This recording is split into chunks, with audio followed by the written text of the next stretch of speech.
Happy Monday, everybody. I pray and hope that today you are feeling rooted and established in who God is and who He says you are. We are in the middle of ever-changing times. With the news rolling out this morning that the president and the government and elected officials in our state have suggested not gathering in groups of 10 or more, life is changing. Things are unknown, and I'm not sure where you sit or what you're feeling, but I know fear is real. I know anxiety is real. I know worry is real. And what's my job gonna look like in a month from now? What's these bills? I've got to pay these.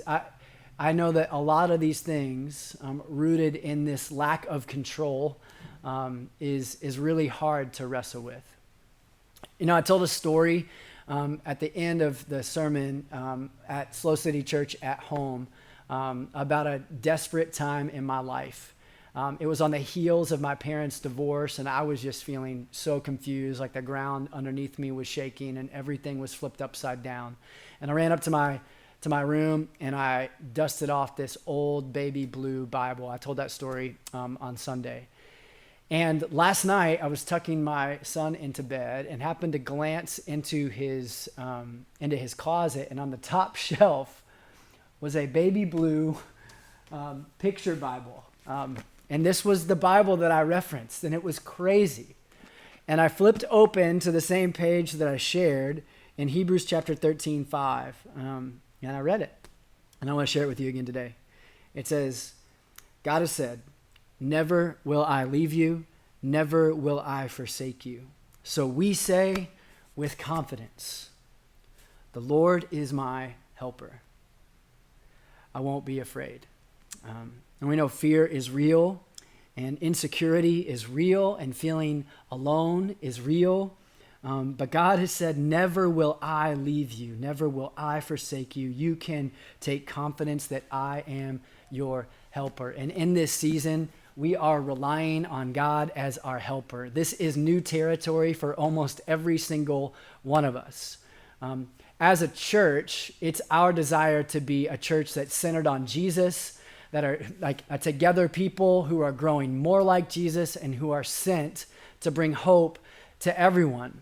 And to be honest with you, we're wrestling with what does all of this mean for our church in this season? And we've been praying and seeking wisdom and asking questions and having meetings about what does this look like for our church? We want to be together people, but they're telling us you're not allowed to be together. And we want to grow more like Jesus, but when you're not able to be like in community and meeting with mentors and different people, like how do we grow in this season? How can we be sent to bring hope to meet the needs of people around us? And so we just wanted to let you know that tomorrow morning, Tuesday morning, we're going to roll out kind of a plan that we feel like is a for now plan. We are taking one day, one step at a time, and it's our desire to remain together people.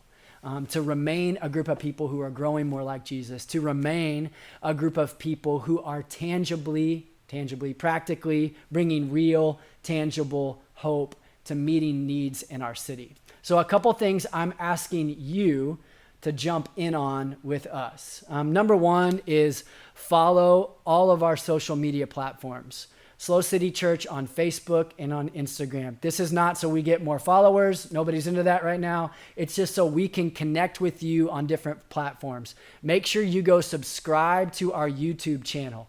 We're going to be sharing videos and different things through that platform. And then finally, make sure you download the SLO City Church app. It won't take up hardly any storage on your phone or your iPad. You can download the app and make sure your push notifications are turned on so that we can notify you of things that are coming up, things that you can be a part of. Now, listen, we've almost canceled everything in the future. We're listening to wisdom. We're listening. We're like approaching every day in power and in love and with a sound mind. And so we're listening to the wisdom of what's happening around us. And so we are canceling in-gathering meetings for the foreseeable future on Sundays.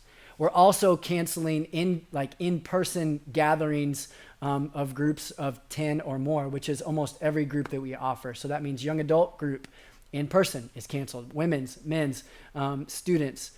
But in its place, we are going to add new things that we feel really excited about. One of the things that we're hopeful to provide is a morning of worship and devotion and prayer together. Those are going to be pushed out through the app and through different platforms. We're going to hopefully offer a digital online, like kind of Skype in platform, even though we're not going to use Skype, we're going to use something called Zoom, where we can continue our groups and our studies together. So follow social media, download the app, and then download this app called Zoom. It's zoom.us. You can download it, and it's going to allow us a unique opportunity to stay together, people, to continue growing more like Jesus. We're also going to hopefully roll out some different resources and things that we can encourage one another with, where we can continue to grow together. And then finally, we are flipping a part of our website over to where you can submit real needs. They can be your needs. They can be needs for prayer, needs for emotional support, financial support. They can be needs that you submit on behalf of other people. You and I are the eyes and ears and open hearts that see the needs around us. We've got to elevate those in this season.